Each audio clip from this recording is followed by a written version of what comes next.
जब आंखों में नवोदय का अरमान लिया, नवोदय को ही अपना घर मान लिया, तो फिर क्या है मुश्किल क्या है आसान, बस नवोदय में पास होना ठान लिया तो ठान लिया। Exam is near, no need to fear because your Shivam भैया इज हियर। तो कैसे हो मेरे प्यारे दोस्तों, मेरा नाम है शिवम और आप देख रहे हैं जेएनवी पाठशाला। प्रेजेंट टाइम में मैं जेएनवी कुशीनगर का छात्र हूँ। अब भी आप लोगों को कोई भी परेशानियां होती है मैं उपस्थित हो जाता हूँ। और आप लोगों को मॉडल पेपर चाहिए था, तो मॉडल पेपर तो खैर हमारे चैनल पे अपलोड हो ही रही है। और ये जो वीडियो है ये भी मॉडल पेपर की है, यानी गेस्ट पेपर की है। तो इसमें हमारा जो मॉडल पेपर होता है वो काफी अच्छे तरीके से हम इसको डिजाइन किए हैं। हमने क्या किया है कि जो रीजनिंग रहता है, रीजनिंग में देखो, रीजनिंग में आपका हिंदी में हो, इंग्लिश में हो या किसी भी लैंग्वेज में हो, रीजनिंग तो सेम रहता है। जो मैथ के क्वेश्चंस होते हैं उसको हमने हिंदी और इंग्लिश दोनों में ट्रांसलेट करके लाते हैं, तो आप उसको खुद ही देख सकते हो। और साथ ही साथ हम लैंग्वेज का जो लाते हैं, तो लैंग्वेज में एक हिंदी का गद्यांश रहता है, एक इंग्लिश का अनसीन पैसेज रहता है। तो इस तरीके से हमने काफी सुटेबल तरीके से काफी अच्छे से डिजाइन किया और काफी तेजी से हम क्वेश्चंस को सॉल्व करते हैं। और मैं जो क्वेश्चंस बनाता हूं मैथ के लिए, स्पेशली मैथ के जो क्वेश्चंस रहते हैं वो काफी अच्छे से बनाए जाते हैं। मेरा ये नहीं रहता कि किसी बुक से पीडीएफ लेकर के और कुछ भी आपको बना दूं। मैथ के क्वेश्चंस मैं खुद टाइप कर करके बनाता हूं और काफी अच्छे से बनाता हूं। ये नहीं कि कोई चैप्टर नहीं आने वाला एग्जाम में उसके भी क्वेश्चंस नहीं, ऐसा मैं कुछ भी नहीं करता हूं। जो चैप्टर्स नहीं आने वाले हैं उसके क्वेश्चंस बिल्कुल ही नहीं रहेंगे, मतलब मैं सेलेक्ट ही नहीं करता हूं, सेलेक्ट कर करके मैथ के क्वेश्चंस लाता हूं। तो आप वीडियो को एंजॉय कीजिए, मजे में अपने सभी दोस्तों के पास शेयर कीजिए। अभी तक चैनल को सब्सक्राइब नहीं किया तो चैनल को सब्सक्राइब कर लीजिए, वीडियो को लाइक नहीं किया तो वो भी लाइक कर देना। तो चलिए क्वेश्चंस को सॉल्व करना शुरू करते हैं। मेरे प्यारे दोस्तों, ये रहा हमारा मानसिक योग्यता परीक्षण यानी मेंटल एबिलिटी। आप चिंता ना करो, जो हमारे मैथ के क्वेश्चंस होंगे वो हिंदी और इंग्लिश दोनों में होंगे, तो इसकी आप चिंता ना करना। यहाँ पे हमसे भिन्नाकृति पूछा जा रहा है। और पहले ये बता दो, इसका ये जो पीडीएफ है ये आपको टेलीग्राम ग्रुप में मिल जाएगा। नीचे टेलीग्राम ग्रुप का लिंक आपको डिस्क्रिप्शन में दिया गया है, ज्वाइन कर लेना, जितना जल्दी हो सके ज्वाइन कर लो। अब चलिए यहाँ पे हम बात कर लेते हैं। दो क्वेश्चंस को आप सॉल्व करो, 3 और 4 को, और 1 और 2 को मैं सॉल्व करूंगा, क्योंकि हमारा यही रूल है। और वैसे भी इसका पीडीएफ तो आपको मिल ही रहा है, तो आप भी इसका प्रैक्टिस कर ही सकते हो। यहाँ पे कौन सा हमारा भिन्न आकृति, ये देखो, ये दोनों same triangle triangle, circle circle, ये हमारा square square. So option number B is correct, क्योंकि ये सिंगल है, इसी के कारण सिंगल। खैर कोई नहीं, अब चलिए इसकी हम बात करते हैं। यहाँ पे देखो ये अब बताना है कि कौन सा करेक्ट होगा। आप कंफ्यूज ना होना, देखिए मैं आपको समझा दे रहा हूँ। यहाँ पे 4 लाइनों से बनी हुई हमारी वर्ग है, इसमें 3 लाइनों से बनी हुई हमारी एक त्रिभुज है। वैसे ही यहाँ पे देखा जाए तो ये कॉन्सेप्ट गलत होता है। यहाँ पे देखो ये पंचभुज है, इसके अंदर चतुर्भुज है, यानी 4 भुजाएं वाले है। यहाँ पे बाहर देखो ये 6 भुजाओं से बनी है, इसके अंदर 5 भुजाएं हैं। यानी जो भी एक फिगर हमारा बन रहा है, जितनी भी भुजाएं से, उसके अंदर एक कम भुजा वाला है इन तीनों आकृतियों में सिर्फ। लेकिन इन तीनों में है तो ये तीनों हमारा गलत हो जाएगा और ये हमारा अलग आकृति हो जाएगा, क्योंकि यहाँ पे हमारा उल्टा दे दिया है, ट्रायंगल बाहर दे दिया है और अंदर 4 अंक की दे दिया। इन दोनों का ऑप्शन तो आपने बता ही दिया होगा। तो चलिए अब हम बात करते हैं दूसरे क्वेश्चंस के बारे में, और इसको थोड़ा सा कम जूम करो क्योंकि यह है हमारी समान आकृति। और ये भी काफी इजी क्वेश्चंस है, 2 क्वेश्चंस मैं 2 क्वेश्चंस आप, ये आप समझो करो। इधर का जितना भी रहेगा 2-2 क्वेश्चंस आप करोगे, इस साइड का मैं करूंगा। ये हम लोग का हिसाब हो गया। चलिए ये हमारा बॉर्डर लाइन हो गया, इसको क्रॉस नहीं करना है आपको। इधर मैं समझाऊंगा, उधर आप सॉल्व करो। चलिए इसका सेम आकृति ढूंढिए, बताइए कौन सा होगा। अच्छा भैया ये तो आपको बताना है, हम क्यों बताएं। Option number A is correct. यहाँ पे देखिए इसका सेम आकृति कौन सा होगा। ये ट्रायंगल, इधर हमारा आयत, ट्रायंगल आयत, ट्रायंगल आयत, ये तो पहले नहीं होगा। ये तीनों में से कौन सा हमारा होगा। यहाँ पे ये सर्किल, या option number D is correct हो गया हमारा। ये दोनों आपने बता ही दिया होगा इतना देर में। मैं क्वेश्चन आप इसको हमको फील करना है कि यहाँ पे क्या होगा। ओ वाह, देखिए ये पहले से यहाँ पे थोड़ी सी लाइन चल गई है, इसकी आप चिंता ना करना। थोड़ा सा कर लेते हैं जूम ताकि इसको बताने में रहे आसानी। और उसके बाद से आप बताओ इसका क्या होगा आंसर।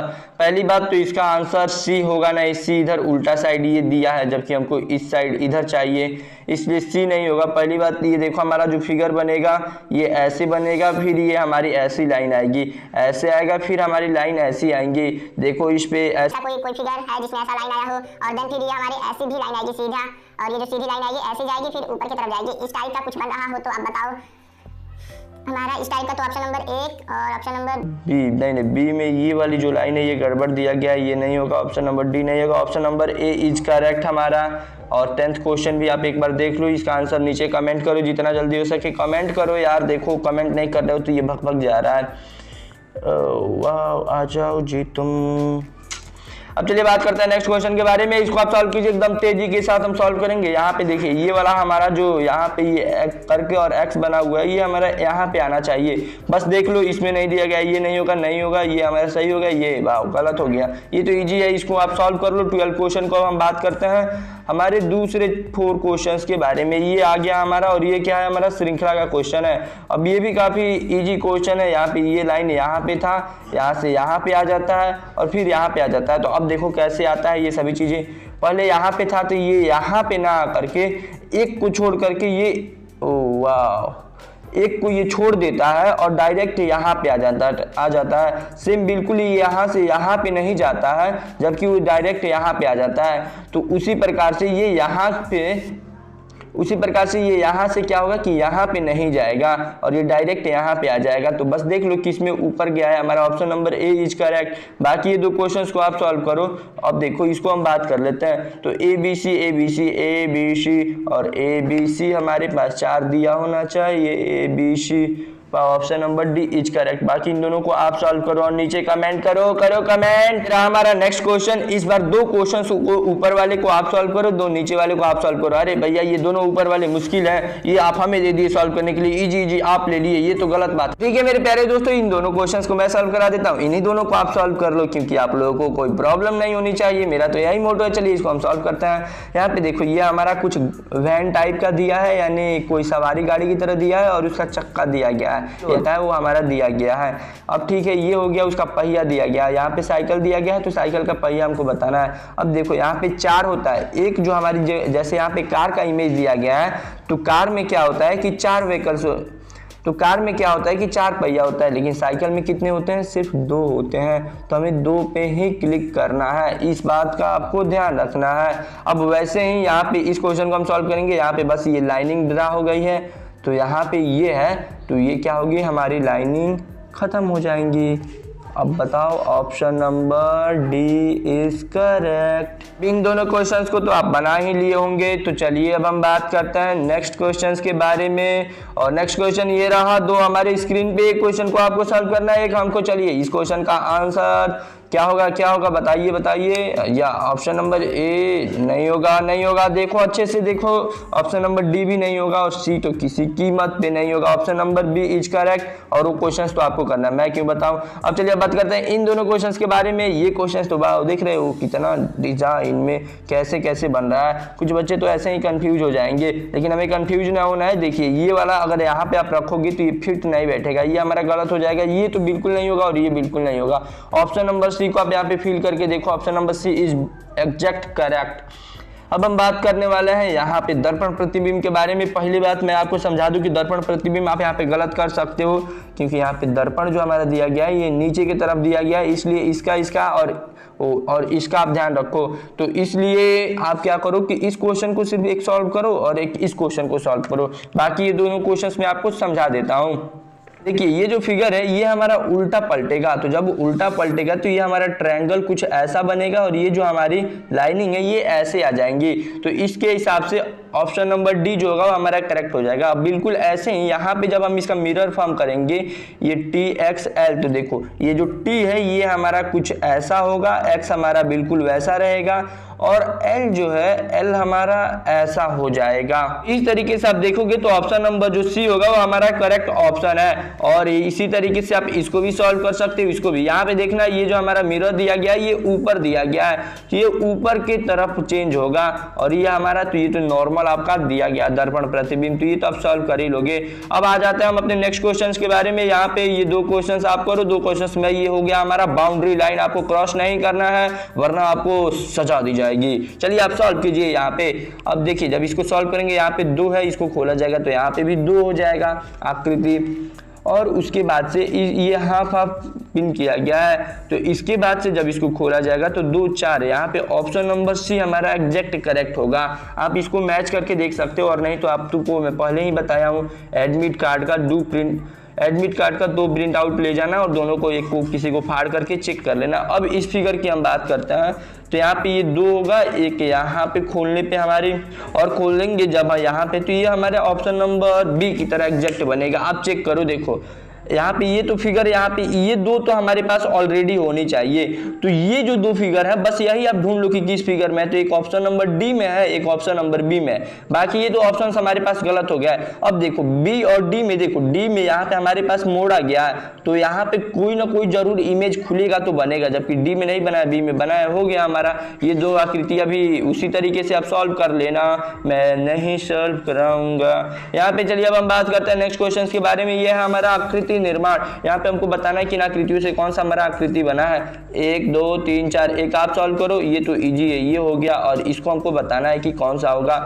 वैसे 1 2 3 4 चार आकृति है यहाँ पे, 1 2 3 4, ये तो बहुत ज्यादा, ये गलत है। यहाँ पे 1 2 3 4, ये भी है, ठीक है, 4 है। यहाँ पे भी ये भी 4 है, ये भी 4 है। इन तीनों में से हमको बताना है कि कौन सा हमारा करेक्ट होगा। हमारे पास ये जो चारों फिगर हैं, चारों सेम प्रकार के हैं, लेकिन यहाँ पे देखो अलग अलग फिगर हैं 3, तो ये हमारा गलत हो गया और यहाँ पे भी ये हमारा गलत हो गया। तो option number D is correct, क्योंकि ये तो इजी था, मैंने आपको थोड़ा सा समझा करके बताया। ये क्वेश्चन मैं, ये क्वेश्चन आप करो। अब चलिए यहाँ पे हमारे पास लाइनिंग कितनी है, 1 2 और 4, 6 लाइनिंग है। तो 6 लाइनिंग से हमेशा यही तो बनेगा, षष्ठभुज। और बाकी इसमें से आपको बताना है कि कौन सा होगा। तो ये तो यही होगा ना, हाँ यही होगा। ये तो इजी क्वेश्चन था, मैं तो देख करके ही बता दे रहा हूँ। अब चलिए अब हम बात करते हैं रीजनिंग में लास्ट पार्ट के बारे में, और यहाँ पे आपकी भी भागीदारी जरूरी है। ये 2 क्वेश्चंस आप सॉल्व करो, 2 क्वेश्चंस में, अरे भैया 2 का बंटवारा कर दिए। हाँ जरूर बंटवारा करेंगे, क्योंकि एग्जाम आपको देना है। अगर आप प्रैक्टिस नहीं करोगे तो फिर कैसे मजा आएगा। तो अब चलिए इस क्वेश्चन को हम ढूंढते हैं कि ये किस में हमारा मिलेगा। तो हमको नहीं लग रहा है कि इधर ये फिर ये लाइनिंग हमारी ऐसे आई, ऐसे और ऐसे। वाह, ये तो ऑप्शन नंबर सी में मिल गया, मेरा करेक्शन एकदम सही था। ऑप्शन नंबर डी में नहीं मिलेगा। ऑप्शन नंबर डी आप एक बार इसको भी चलो चेक कर लेते हैं। ये और यहाँ पे ये बीच वाली लाइन नहीं दिया गया, ऑप्शन नंबर डी नहीं, option number C is correct. अब चलिए इसको हम ढूंढते हैं कि ये कौन सा हमारा होगा। तो इसको जब हम ढूंढेंगे तो ये हमारी ऐसी लाइन, फिर हमारी ऐसी, फिर ये और फिर ये ऑप्शन नंबर 1 में हमारा मिल गया। Option number A is correct. बाकी किसी भी ऑप्शन में नहीं मिलेगा। एक बार रुको मैं चेक कर लेता हूँ। ये होगा मेरा ये और फिर से ये और ये। सो मेरे प्यारे दोस्तों option number A is correct होगा। अब आप बोलोगे ऑप्शन नंबर सी क्यों नहीं करेक्ट होगा, तो इसके बारे में भी हम बात कर लेते हैं। देखो मेरे दोस्त, यहाँ पे 3 ऑप्शन नंबर जो है, इसको अगर हम थोड़ा सा जूम करते हैं तब आपको ये समझ में आएगा। अब यहाँ पे देखो ये वाली जो हमारी यहाँ पे लाइनिंग दी गई है, यहाँ पे ये वाली, ये यहाँ पे काफी ज्यादा बड़ा दिया गया है, जबकि यहाँ पे आप देखो छोटा दिया गया है। तो इन सभी बातों का आपको ध्यान रखना है। इसलिए मैं बोलता हूँ कि क्वेश्चन पेपर जब आपको मिलेगा तब आपको समझ में आएगा, और इसका आंसर तो आप खुद बताओगे। ऑप्शन नंबर या ये जो आपने ऑप्शन लगाया था यही सही है। मैं तो मजाक कर रहा था, ये आपका ऑप्शन सही है, यही हमारा ऑप्शन नंबर बी सही है। तो मेरे प्यारे दोस्तों ये रहा हमारा मैथ का क्वेश्चन, और ये काफी इंटरेस्टिंग तरीके से हम सॉल्व करेंगे। यहाँ पे देखो हमने सबसे पहले छोटे क्वेश्चन से शुरुआत की है, क्योंकि छोटे क्वेश्चन से धीरे धीरे हम आगे बढ़ते हुए जाएंगे, एक एक सीढ़ी खट खट खट खट खट आगे चढ़ेंगे। यानी ये 1 सीढ़ी 2 सीढ़ी 3 सीढ़ी ऐसे ऐसे हम धीरे धीरे चढ़ेंगे। 7 अंकों की विभिन्न अंकों से बनी न्यूनतम संख्या तथा 6 विभिन्न अंकों से बनी अधिकतम संख्या का अंतर होगा। The difference of the minimum number made of the 17 different digit and the maximum number made of the 6 different digit. ये तो काफी कंफ्यूजन वाला है। जब मैंने ये बोला क्वेश्चन तो कुछ बच्चे क्या किए होंगे जो समझदार होंगे, 1 2 3 4 5 6 ये हो गया, ओ 6 ही ना, सही है। अब देखो उसके बाद से 6 अंकों की उन्होंने बड़ी से बड़ी संख्या लिख ली होगी, और उसके बाद से इसका क्या पूछा गया, अंतर पूछा गया यानी डिफरेंस, और इसको माइनस कर दिया होगा और आ करके ऑप्शन नंबर 1 पे लगा दिया होगा। जबकि ये मेथड ही हमारा गलत है मेरे दोस्त। यहाँ पे समझो क्या बोल रहे हैं, यहाँ पे बोल रहे हैं कि विभिन्न अंकों से डिफरेंट डिजिट, और ये मैटर करता है, आपको समझाना हमारा फर्ज बनता है। यहाँ पे देखो जब भी विभिन्न अंकों से बनता है 7 अंकों की छोटी संख्या, तो हम 1 2 3 4 5 6 7 9 तक ले जाकर के और इनके हेल्प से बनाएंगे। तो 7 अंकों की जो सबसे छोटी संख्या हम बताएंगे, तो ये नहीं कि पहले 0 लिखे, नहीं, सबसे पहले 1 लिखते हैं फिर 0, और उसके बाद से एज यूजुअल हमारा चलेगा 2 3 4 5 6। ये हो गया ना 7 अंकों की, 1 2 3 4 5 6 7, ये हो गया हमारा। अब 6 अंकों की बड़ी से बड़ी संख्या लिखना, अधिकतम संख्या। तो ये देखो, ये हम रिवर्स लिखेंगे, 9 की तरफ से लिखेंगे।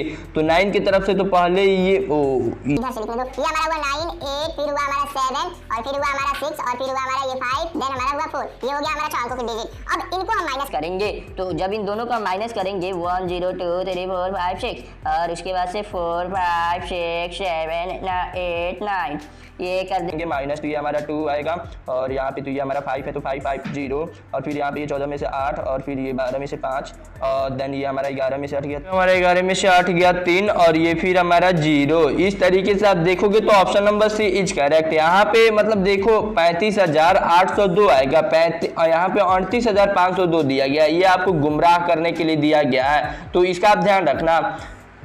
अब चलिए अब हम बात करते हैं नेक्स्ट क्वेश्चन के बारे में, और ये काफी अच्छा ही क्वेश्चन है। यहाँ पे पूछा गया 850 रुपए पे 6 मास का साधारण ब्याज 17 रुपए है, तो वार्षिक प्रतिशत के दर प्रतिशत है। The simple interest on the 850 for the 6 month is 17 rupees and the percentage rate of interest per annum is. चलिए सबसे पहले यहाँ पे 6 मास दिया गया, यानी 6 मंथ के बारे में पूछा गया। बच्चे कंफ्यूज हो जाएंगे, कोई नहीं।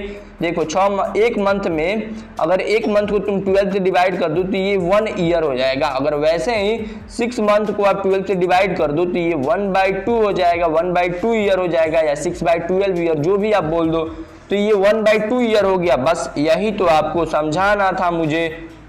अब चलिए, अब जो हमारा टाइम है वो 1/2 ईयर है। अब ये हो गया। अब साधारण ब्याज हमारा दिया गया है 17 रुपये। ये सभी चीजें मैंने आपको ऑलरेडी बताया है। हमारा मूलधन कितना दिया है 1850 रुपए, 850 रुपए इंटू हमारा समय हो गया 1/2 और इंटू हमारा जो दर दिया गया है वो नहीं दिया गया है, तो इसको R मान लेते हैं और ये बटा 100 रहता ही रहता है हमारा 100। ये 10 से 10 कैंसिल और फिर हमारा ये, खैर चलो अब इसको हम इधर भेज लेते हैं। ये 20 को 85 को नीचे भेज लेते हैं, तो R बराबर हो जाएगा हमारा इतना इंटू 20/85 और ये 17 × 85, 5 को 20, यानी 4% इज द करेक्ट ऑप्शन। भैया इतने इजी क्वेश्चंस मत लाया करो, मैं लाऊंगा क्योंकि ऐसे इजी क्वेश्चंस भी नवोदय विद्यालय में पूछे जाते हैं।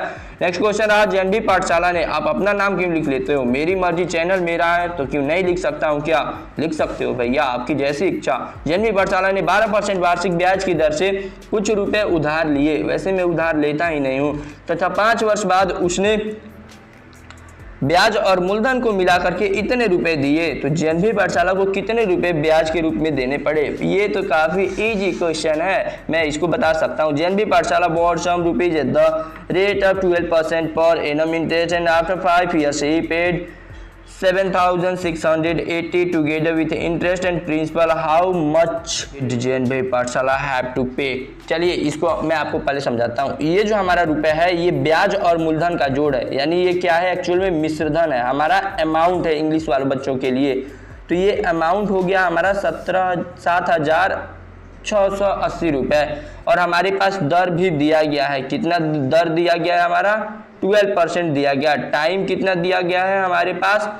5 वर्ष के लिए दिया गया है। JNB पाठशाला ने कुछ रुपए उधार लिए और उसने ये वगैरह वगैरह किया, ठीक है। अब यहाँ पे हमारा जो एक स्पेशल फार्मूला लगता है उसको आप ध्यान देना है। तो चलिए स्पेशल फार्मूला मैं आपको बताता हूँ, और वो स्पेशल फार्मूला हमारा मूलधन के लिए लगता है। तो जब भी आपको डायरेक्ट मूलधन निकालना हो, मिश्रधन दिया हो, तो मिश्रधन गुणे 100 और बटा ये नीचे क्या होता है 100 और प्लस ब्रैकेट में हमारा दर और गुणे समय कर देते हैं। तो बस इसी का आपको ध्यान रखना है। इंग्लिश में भी मैं लिख देता हूं कि ये हमारा प्रिंसिपल बराबर अमाउंट इंटू 100 और प्लस 100 प्लस यहाँ पे ये T इंटू R। बस इसलिए ये पहले आप इंपॉर्टेंट फार्मूला है, कई बार नवोदय विद्यालय में डायरेक्ट इसी फार्मूले पे क्वेश्चन पूछ देता है, तो पहले आप इसको नोट कर लो। अब चलिए इसके बारे में मैं आप इस क्वेश्चन को सॉल्व करके दिखा देता हूँ। अब ये रहा 680 इंटू 100 बिकॉज ये हमारा मिश्रधन था, और ये देखो ये हमारा रहा 12% का दर और उसके बाद ये रहा 5% का हमारा समय। तो 12 × 25 60 और 100 में जब 60 जोड़ोगे तो 160 हो जाएगा। भैया आप आजकल डायरेक्ट लिख दिया कर रहे हो। हाँ लिखूंगा ताकि जल्दी समझ सके। अब तो यहाँ पे हमने इसको कट कर लिया है। अब जब मेरे प्यारे दोस्तों इसको मल्टीप्लाई कराएंगे तो ये 25 × 50 का 0। प्यारे दोस्तों इस तरीके से जब आप इसको सॉल्व करोगे तो ये आ जाएगा हमारा 4892, 192 98 को जब आप 25 से मल्टीप्लाई कराओगे तो ये तो आ गया, ये हमारा क्या आया है, ये सिर्फ हमारा मूलधन आया है, लेकिन हमको बताना कितना है ब्याज। मैंने ब्याज कितना दिया था जेएनबी पाठशाला ने, वो आपको बताना है। तो ब्याज कब निकलेगा, हमारा मूलधन 4800 रुपये है और ये हमारा मिश्रधन है, तो हम मिश्रधन में से जब घटाएंगे इसको, ये अरे भैया आप गलती लिख दे रहे हो, कोई नहीं, आप वहीं से बोलो मैं सुन लूँगा। अब ये रहा, इसमें से हम 4800 जब माइनस करेंगे तो ये हमारा पता चल जाएगा, ये हमारा यहाँ पे 16, ये 8 आ जाएगा हमारा, और ये फिर 6 में से 2 यानी 2880 रुपये। Option number B is correct, 100% correct. अब चलिए हम बात करते हैं नेक्स्ट क्वेश्चन के बारे में। यहाँ पे बोल रहा है कि 14 सेव को 84 रुपये में खरीदेगा और 15% के लाभ पर बेच दिए गए तो एक सेव का विक्रय मूल्य क्या होगा। ओके ठीक है, आप देखो यहाँ पे 14 apples were bought for 84 rupees and sold at profit of 15%, the selling price of 1 apple was. एक एप्पल का पूछ रहा है तो सबसे पहले हमको एक एप्पल का क्रय मूल्य भी पता होना चाहिए, यानी सीपी भी पता होना चाहिए, उसके अकॉर्डिंग हम सभी चीजें निकालेंगे। तो यहाँ पे देखो सबसे पहले हम बात क्या करते हैं कि ये 14 सेव को क्या करता है, 84 रुपये में खरीदता है, तो एक सेव कितने रुपये में खरीदेगा, ये 84/14 हो जाएगा, तो ये 14 छक 84, यानी एक सेव को 6 रुपये में खरीदेगा और उसको लाभ कितना हो रहा है, 15% का हो रहा है। और हमको विक्रय मूल्य बताना, और मैंने हमेशा आपको बताया कि जब भी हमारा सीपी दिया हो, सीपी और प्लस सीपी का हमारा 15% हमारा इक्वल हमेशा होगा हमारे एसपी के इक्वल है, यानी हमारा जो सेलिंग प्राइस है यानी जो विक्रय मूल्य है उसके इक्वल होगा। और बस इसी को हमको सॉल्व कर लेना है, तो जब इसको हम सॉल्व करेंगे तो इसका आंसर आ जाएगा।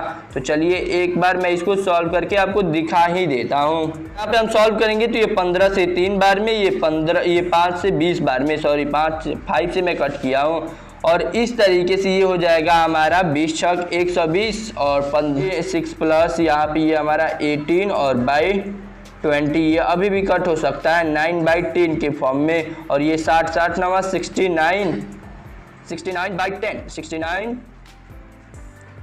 आ जाएगा ये हमारा। तो ये जो 69/10 आया है, तो जब आप इसको कन्वर्ट करोगे तो यही तो हमारा एसपी निकल जाएगा, यानी सेलिंग प्राइस निकल जाएगा। तो इस तरीके से ये 6.90 रुपीज आ जाएगा।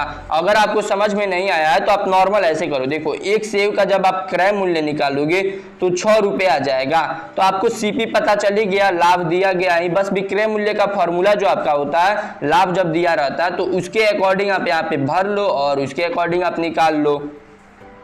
अब बात करते हैं नेक्स्ट क्वेश्चन के बारे में। एक दुकानदार ने 2 दर्जन ब्रश 10 रुपये प्रति 2 दर्जन ब्रश 10 रुपये प्रति दर्जन से खरीदे। यदि वह 1 रुपये प्रति ब्रश बेचे तो वह कितना लाभ उसका होगा। ये काफी इजी है, आपको बस घुमाया जा रहा है। देखिए 2 दर्जन उसने पहली बात तो ब्रश खरीदा है, 1 दर्जन को 10 रुपये में खरीदा है। अगर एक डजन को अगर कोई 10 रुपये में खरीद रहा है तो 2 डजन को कितने में वो बाई करेगा, 20 रुपये में करेगा। ये नॉर्मल सी बात है। अब देखो 20 रुपये में तो उसने बाई किया है, यानी जो उसकी सीपी है, क्रय मूल्य है, वो तो 20 रुपीज हो गया। लेकिन वो क्या बोल रहा है कि ही सेल 1 रुपीज पर ब्रश, लेकिन वो बेच क्या रहा है, 1 रुपये में 1 ब्रश को सिर्फ बेच रहा है। तो इस तरीके से उसके पास तो 2 डजन है ब्रश, यानी उसके पास 24 ब्रश है, और 24 ब्रश को जब वो 1 रुपये में बेचेगा तो 24 रुपये में बेचेगा। अब वो देखो खरीदा है 20 रुपये में, बेच रहा है 24 रुपये में, और हमसे पूछ रहा है कि उसका प्रॉफिट कितना होगा, सिर्फ लाभ कितना होगा, कितना रुपये होगा, 4 रुपये होगा। Normal, option number A is correct. अब हम बात करते हैं नेक्स्ट क्वेश्चन के बारे में। एक आयत का क्षेत्रफल 112 वर्ग मीटर है। इस आयत की एक भुजा जो है ये 14 मीटर है, तो उसका परिमाप क्या होगा। इस टाइप का क्वेश्चन मैंने पिछले वीडियो में भी सॉल्व कराया था, इस वीडियो में भी मिल गया है तो ला दिया हूँ। यहाँ पे देखो ये 112 ऑलरेडी दिया गया है, कोई नहीं। यहाँ पे एक भुजा, तो आयत की क्षेत्रफल जो होता है, एरिया ऑफ रेक्टेंगल जो हमारा है, ये क्या होता है, L/B होता है, और एरिया ऑफ रेक्टेंगल ऑलरेडी 112 दिया गया है, और यहाँ पे L लेंथ जो दिया गया है ये 14 दिया गया है। और जब हम B को निकालेंगे, ब्रेथ को निकालेंगे, तो जब ब्रेथ निकालेंगे तो ये आकर के इधर डिवाइड करेगा, और जब ये डिवाइड करेगा तो ये हमारा आ जाएगा, जब कितना बार में ये कट होगा, 14 बजे 17, यानी ये आ जाएगा हमारा 8 मीटर। और बस हमको परिमाप बताना है, तो ये आ गया 8, और ये फिर हम चलो लिख लेते हैं, ये हमारा आ गया 14, ये आ गया हमारा 8। बस इसी को निकाल लो, 2L + B 2l+b होता है। तो बस इसी फॉर्मूले पे परिमाप हम निकाल लेंगे। तो जब यहाँ पे हम रखेंगे तो ये देखो, ये लंबाई हमारा 14 और 8, ये 14 और 8 हम यहाँ पे 14 + 8 रख देंगे और इंटू 2 से मल्टीप्लाई करा देंगे। तो ये जो हमारा आंसर आएगा यही आ जाएगा हमारा कितना पेरीमीटर है, 26 हो जाएगा। 26 दूना 52 हो गया। Option number B is correct हो गया। अब हम चलते हैं नेक्स्ट क्वेश्चन की तरफ। एक वस्तु को 400 रुपए में खरीदा गया और 25% के लाभ पे उसको बेच दिया गया, तो वस्तु का विक्रय मूल्य क्या होगा। देखो पहली बात, खरीदा गया दिया गया, सीपी दिया गया है तो सीपी, और यहाँ पे लाभ दिया गया है तो प्लस, और सीपी का हमको जितना भी परसेंट निकालने के लिए लाभ दिया गया है ये निकाल दो। तो ये हमेशा क्या आएगा, हमारे एसपी के इक्वल आएगा, यानी विक्रय मूल्य के इक्वल आएगा। इस टाइप का क्वेश्चन तो मैंने आपको इतना समझा दिया, अब नहीं बोलूंगा। An article was bought for 400 rupees and sold its profit of 25%. Then what is the selling price of the article? वही आर्टिकल का सेलिंग प्राइस। तो यहाँ पे ये 4 बार में और ये 4 से 100 बार में, तो ये हो गया ऐसे ही 500 रुपए। आपको देखो यहाँ पे कोई फॉर्मूला वगैरह लगाना नहीं पड़ता और आपका आंसर भी इजिली आ जाता है। ऑप्शन नंबर बी हमारा 500 सही था। अब हम बात करते हैं नेक्स्ट क्वेश्चन के बारे में। दो संख्याओं का महत्तम समापवर्तक 3 है तथा गुणनफल 93 है, तो उसका लघुत्तम समापवर्तक क्या होगा। The greatest common factor, common 2 बार लिखा गया, कोई नहीं। Common factor is 3 and the product is 93। Product means multiply होता है। Then what is their least common multiple, यानी उसका एलसीएम क्या होगा। चलिए इसको मैं आपको बताता हूं। मैंने आपको एक फॉर्मूला बताया था कि पहली संख्या इंटू दूसरी संख्या, ये दूसरी संख्या, और इक्वल हमेशा होता है एलसीएम इंटू एचसीएफ। अब बस यहाँ पे देखो, पहली संख्या और दूसरी संख्या का गुणनफल ऑलरेडी दिया है 93। प्रोडक्ट जो है वो दोनों संख्याओं का प्रोडक्ट ऑलरेडी 93 दिया गया है, और इक्वल देखो हमारा एलसीएम नहीं दिया गया है और एलसीएम ही हमको निकालना है। ठीक है, एलसीएम रह गया, और एचसीएफ जो है वो हमारा ऑलरेडी 3 दिया गया है, 3 हो गया। तो बस हम यहाँ से एलसीएम भी निकाल देंगे। अगर एलसीएम को हम इधर ही रख ले और 3 को इधर हम भेज देते हैं डिवाइड करने, तो 3 आ जाएगा। तो 3 और 1 इस तरीके से 31 इज द करेक्ट ऑप्शन। वैसे भी आप लोग के लिए इंपॉर्टेंट क्वेश्चंस काफी तेजी से आ रही हैं, तो आप इन सभी को एंजॉय करते रहो। और नवोदय विद्यालय क्लास 6 का जो प्लेलिस्ट है उसको जरूर चेक करना, और टेलीग्राम पे भी ज्वाइन हो जाओ, क्योंकि वहां पे सभी पीडीएफ जो भी इंफॉर्मेशन सभी चीजें आपको दिया जा रहा है। तो टेलीग्राम का लिंक आपको नीचे डिस्क्रिप्शन में मिल जाएगा और कमेंट बॉक्स में मिल जाएगा। तो मिलते हैं अगले वीडियो में, तब तक के लिए जय हिंद।